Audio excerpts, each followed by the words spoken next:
Udah boleh di-record.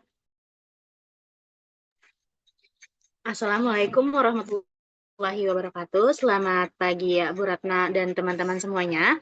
Kami dari kelompok 6 izin untuk mempresentasikan materi mengenai female gametophyte. Nah, berikut merupakan anggota kelompok dari kelompok 6 sendiri, yaitu ada Hana Lilia, Andi Novita, Susanti Maudita, dan yang terakhir yaitu Rani Dudintang, saya sendiri.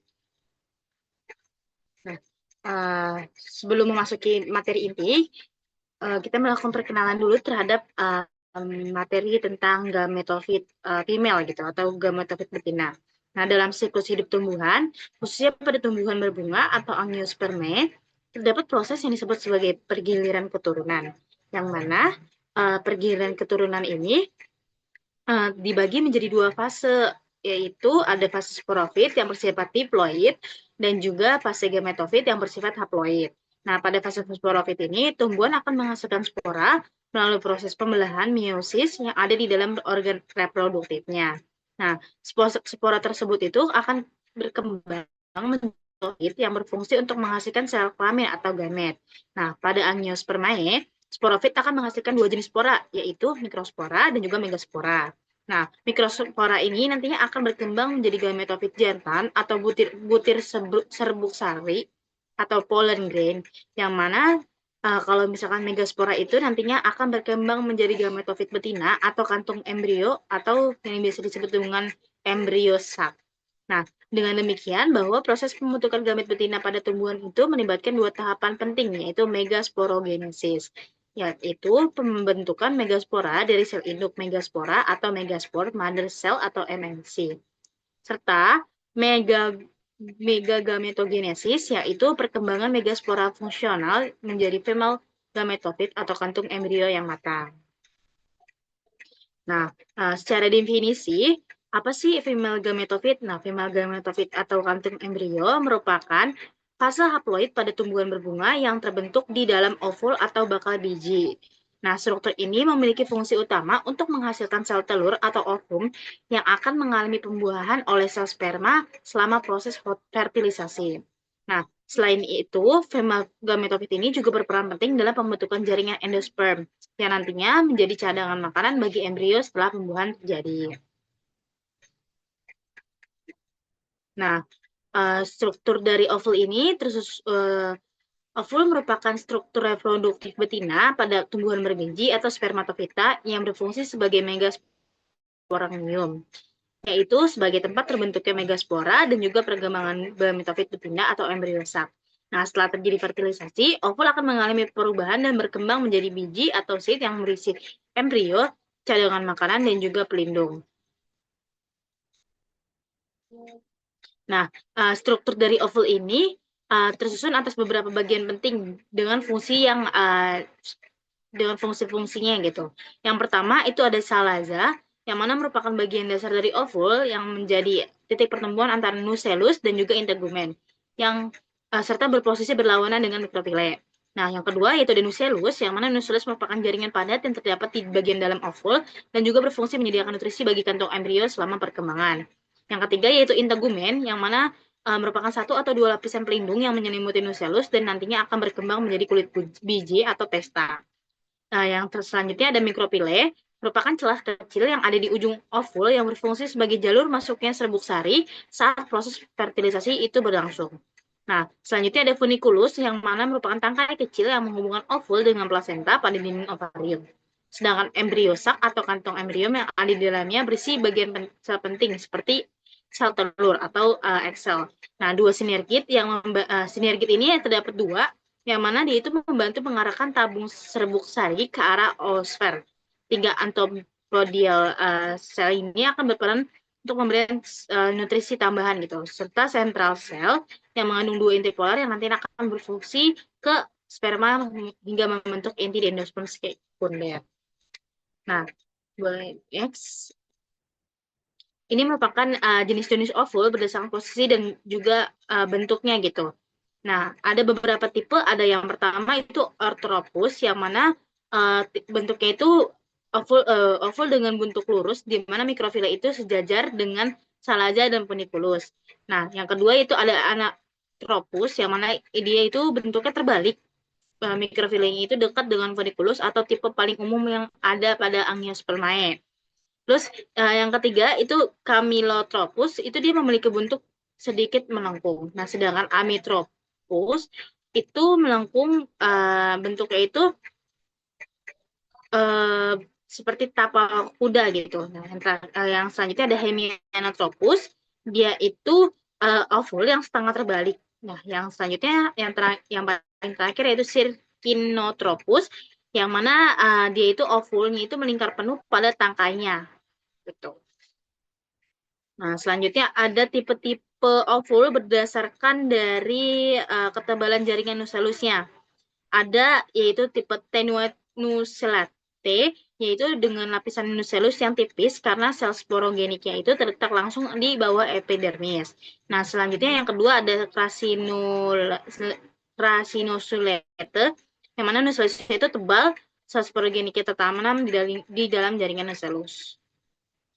Nah, tahapan pembentukan ini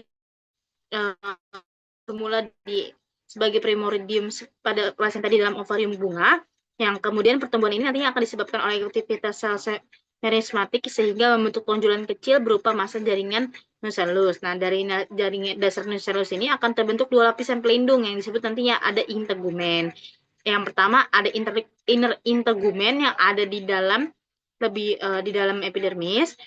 Terus yang kedua ada outer integumen yang mana dia itu ada di jaringan dermal atau subepidermal. Nah, seiring perkembangan pertumbuhan integumen akan berlangsung lebih cepat dibandingkan dengan nucellus sehingga menyebabkan ovul ini nantinya akan membengkok dan membentuk morfologi yang pada akhirnya gitu. Nah, misalkan terus nantinya bagian ujung dari ovul ini akan tetap terbuka untuk membentuk mikrofile, yaitu sebagai celah tempat untuk masuknya tabung serbuk sari saat nanti fertilisasi. Boleh di next oleh teman saya. Baik, selanjutnya ada megasporogenesis. Perkembangan megaspora di dalam bakal biji atau megasporangium itu dikenal sebagai megasporogenesis. Nah, proses ini merupakan tahap pembentukan sel megaspora haploid dari sel induk megaspora diploid yang nantinya itu akan berkembang menjadi gametofit betina atau kantong embrio. Megasporo Megasporogenesis ini tuh terjadi di bagian nukleus biji, tepatnya itu di ujung mikrofil. Nah, pada megasporogenesis, tahapan pertama itu dimulai dengan terbentuknya sel arkesporial dari salah satu sel hipodermal pada bagian nukleus. Nah, sel ini itu berbeda dari sel sekitarnya karena memiliki ukuran lebih besar, terus juga sitoplasma yang padat dan juga inti sel yang menonjol. Sel arkesporial inilah yang berperan sebagai sel awal dalam pembentukan megaspora. Selanjutnya, perkembangan bakal biji itu dapat dibedakan menjadi dua tipe berdasarkan posisi dan perilaku sel sporogen, yaitu ada tenuinuselat dan juga krasinuselat. Pada bakal biji tipe tenuinuselat itu, sel arkesporeal ini langsung berfungsi sebagai sel induk megaspora atau megaspora mother cell atau MMC. Terus pada tipe Crasinuselat, eh, sel arkesporeal ini tuh akan membelah secara periklinal menjadi dua sel, yaitu sel parietal primer luar yang mengarah ke epidermis, dan juga ada sel sporogen primer dalam yang kemudian itu berfungsi sebagai induk megaspora atau MMC. Boleh di next.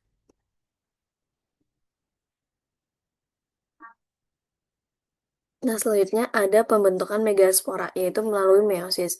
Jadi, sel induk megaspora ini bersifat diploid kan. Nah, ini tuh akan mengalami pembelahan meiosis, yaitu pembelahan reduksi yang menghasilkan 4 sel megaspora haploid. Pada tahap meiosis pertama, terbentuk dua sel yang disebut dengan diat. Kemudian, pada meiosis kedua sel tersebut itu membelah lagi secara melintang sehingga terbentuk tetrat linear yang berisi 4 megaspora haploid. Dari keempat megaspora tersebut, hanya satu megaspora yang bersifat fungsional, yaitu megaspora yang berada eh, di bawah paling bawah di bagian kalaza. Nah, 3 megaspora lainnya itu akan mengalami degenerasi atau peluruhan sehingga tidak ikut berperan dalam pembentukan gametofit. Sementara itu, dalam proses ini, 2 lapisan integumen mulai berkembang dari dasar bakal biji untuk membentuk struktur pelindung ovul. Nah, bentuk susunan keempat megaspora atau tetrat megaspora itu dapat bervariasi.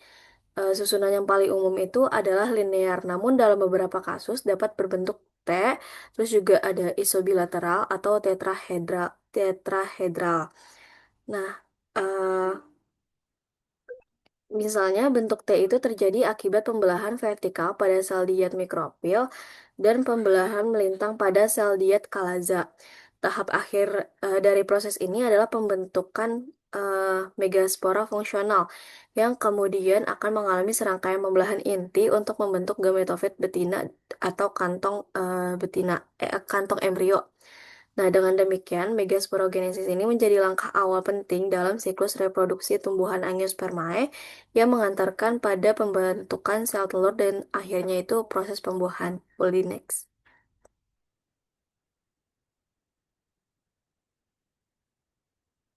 Nah, selanjutnya ini ada megaspora yang berfungsi.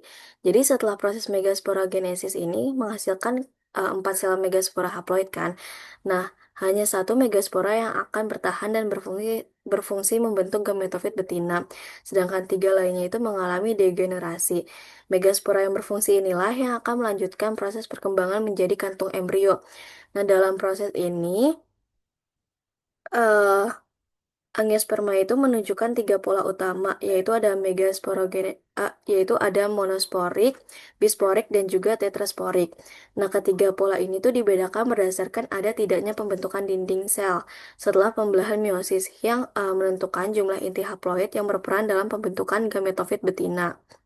Nah, di sini ada yang pertama itu ada pola monosporik. Pada pola monosporik ini, setiap pembelahan meiosis itu diikuti oleh pembentukan dinding sel sehingga dihasilkan 4 megaspora berinti satu. Dari keempat megaspora tersebut, hanya satu yang bersifat fungsional. Biasanya itu megaspora kalaza yang berkembang menjadi gametofit betina, sedangkan 3 lainnya itu mengalami degenerasi. Pada beberapa tumbuhan seperti anggota famili Onagraceae, megaspora yang berfungsi ini tuh dapat berasal dari bagian mikrofil. Boleh di next.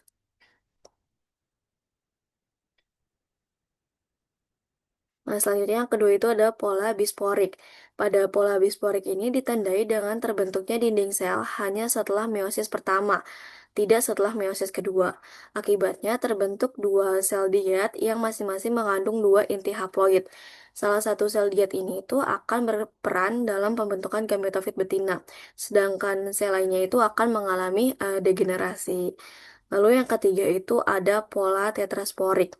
Pada pola tetrasporik ini, dia itu tidak terjadi pembentukan dinding setelah kedua tahap meiosis, sehingga terbentuk 1 megaspora yang mengandung 4 inti haploid. Semua inti tersebut itu ikut berperan dalam pembentukan gametofit betina.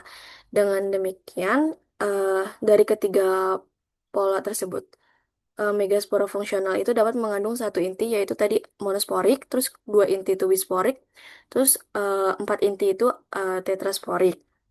Secara keseluruhan, megaspora haploid yang terbentuk dari proses megasporogenesis ini berfungsi sebagai sel pertama dari gametofit betina.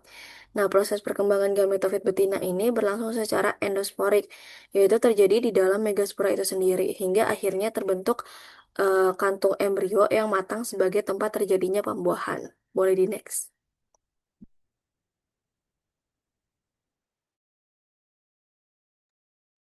Oke, selanjutnya di sini ada perkembangan gametofit betina, yang dimana pada tumbuhan berbiji tertutup atau angiospermae, siklus hidup menunjukkan pengilingan keturunan atau metagenesis. Nah, antara fase sporofit yang diploid dan gametofit haploid. Nah, pada sporofit ini menghasilkan spora melalui meiosis, dan spora tersebut akan tumbuh menjadi gametofit yang akan menghasilkan gamet sel kelamin. Selanjutnya pada angiospermae, gametofit jantan adalah butir sebusalik atau polen gain, sedangkan gametofit betina adalah kantong embrio atau embriosak yang kemudian berkembang di dalam ovulum atau bakal biji. Nah, dengan demikian embriosak merupakan fase gametofit betina yang berperan dalam pembentukan sel telur dan sel pendukung fertilisasi ganda. Boleh dulu.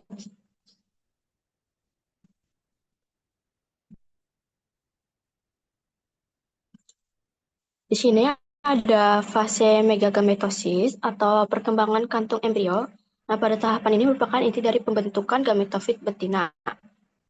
Nah, pada awal metagametogenesis, megaspora fungsional biasanya Calazar megaspore ini tumbuh membesar dan menjadi sel pertama gametofit betina.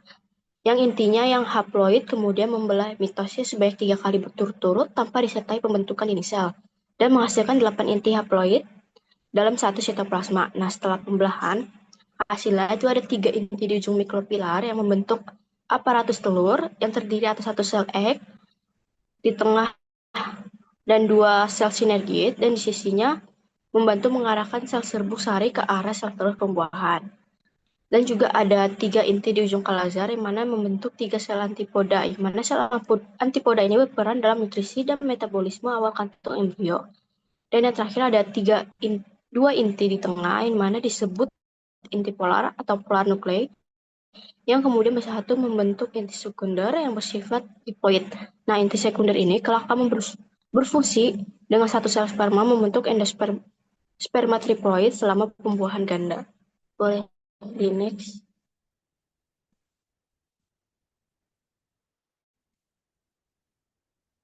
Selanjutnya di sini ada jenis-jenis monosporik embryosa. Pada tipe monosporik hanya 1 dari 4 megaspor haploid yang berfungsi dan berkembang menjadi gametofit betina. Nah, sedangkan 3 megaspor lainnya ini umumnya yang terletak di ujung mikropilar akan mengalami degenerasi. Nah, karena seluruh inti ini dihasilkan dari pembelahan mitosis satu inti megaspor fungsional, maka semua inti yang terbentuk bersifat haploid dan secara genetik identik. Nah, berdasarkan jumlah inti dan terbentuk selama proses megasporogenesis, embriosak ini dapat dibedakan menjadi 2 tipe utama, ada Polygonium dan juga Oetera type. Boleh di next. Pertama di sini ada tipe Polygonium type, di mana tipe ini merupakan tipe normal yang paling umum dijumpai pada tumbuhan berbunga. Contohnya dari famili Polyganaceae atau Liliaceae, di mana pada Polygonium type ini satu megaspor fungsional membesar dan mengalami 3 kali pembelahan mitosis berturut-turut tanpa pembentukan dinding sel. Nah, hasil akhir pembelahan adalah 8 inti haploid di dalam satu sitoplasma. Nah, kedelapan inti tersebut akan mengatur diri menjadi ada 3 inti di ujung mikropilar yang membentuk aparatus telur yang terdiri dari satu sel telur dan 2 sinergid, dan 3 inti di ujung kalazar menjadi 3 sel antipoda dan 2 inti di tengah yang disebut polar nuklei yang kemudian bersatu membentuk inti sekunder diploid. Nah, jadi hasil akhirnya adalah kantung embrio berinti 8 dan bersel 7 karena 2 inti polar berada dalam satu sel pusat. Boleh di next. Selanjutnya ada Oenotera type, di mana tipe ini merupakan bentuk monosporik yang lebih sederhana dibandingkan tipe Polygonium. Contohnya ini ditemuin pada famili Onagraceae seperti Oetera basing. Nah, proses berkembangnya ini dari 4 megaspora hasil meiosis, hanya 1 megaspora fungsional yang bertahan. Biasanya megaspora mikropilar bukan kalazar seperti Polygonium. Nah, megaspora fungsional tersebut hanya mengalami 2 pembelahan mitosis, bukan 3, sehingga terbentuk 4 inti haploid. Nah, dari 4 inti ini, 3 inti tetap di ujung mikropilar membentuk aparatus atau satu sel telur dan 2 sinergid. Nah, satu intinya bermigrasi ke ujung kalazar untuk berfungsi sebagai inti polar tunggal tanpa membentuk antipoda. Nah, jadi kantung embrio ini hanya memiliki 4 inti dan 3 sel, yaitu satu sel telur atau ovum, 2 sinergid, dan satu sel pusat berinti tunggal yang tidak terdapat pada antipoda Polygonium type. Boleh di next.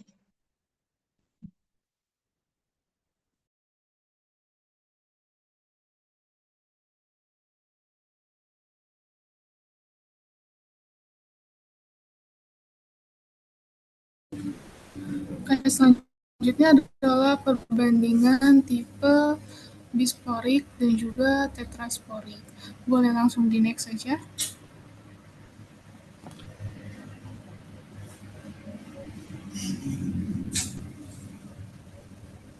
Oke, jadi perbandingan pada tipe bisporik dan tetrasporik itu terletak dari berapa sel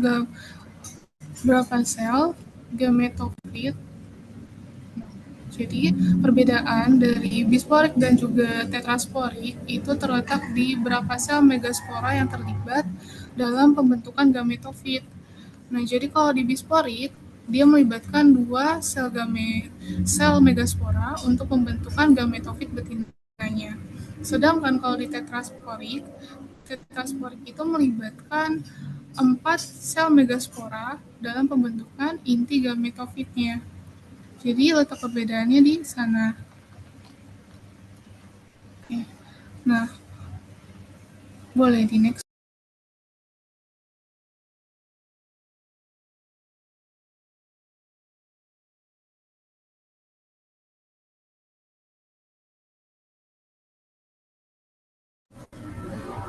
Oke, next lagi.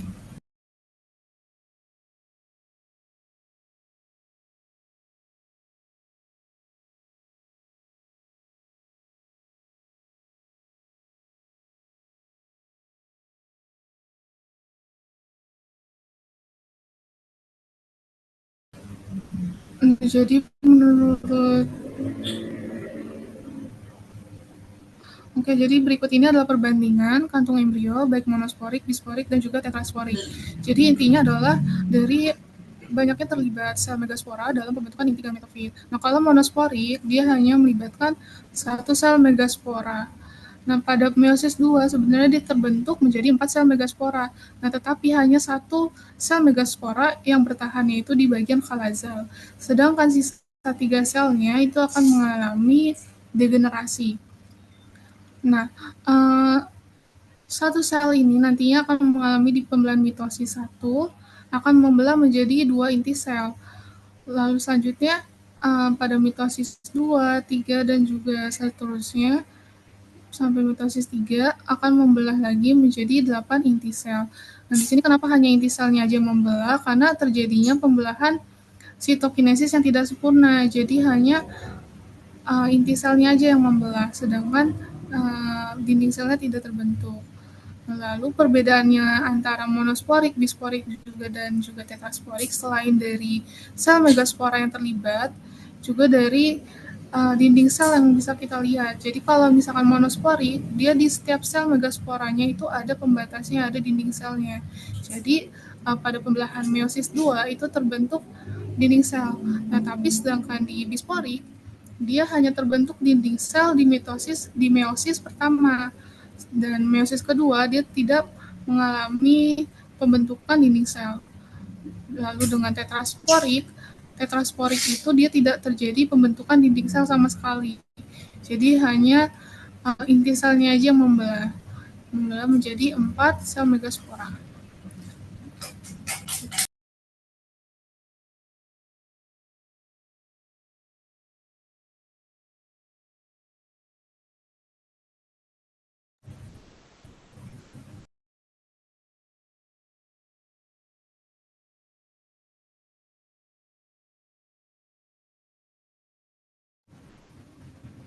Oke, setelah semua sel tadi tetrasporik maupun monosporik mengalami pembelahan tiga, maka akan terbentuk struktur embrio yang matang, yaitu mature embryo sac, yang terdiri dari egg apparatus. Egg apparatus 3 sel, tadi kan terbentuk 8 sel. Yang mana 2 sel akan menjadi 2 sel sinergit, sedangkan satunya akan menjadi sel telur. Lalu 2 sel lainnya akan bergerak ke tengah, ke sentral akan menjadi inti polar. Nah, sedangkan 3 sel lainnya akan bergerak ke arah kalazal membentuk polar nuklei. Nah, masing-masing dari ketiga struktur ini nantinya akan berperan dalam proses penyerbukan dan juga reproduksi bunga.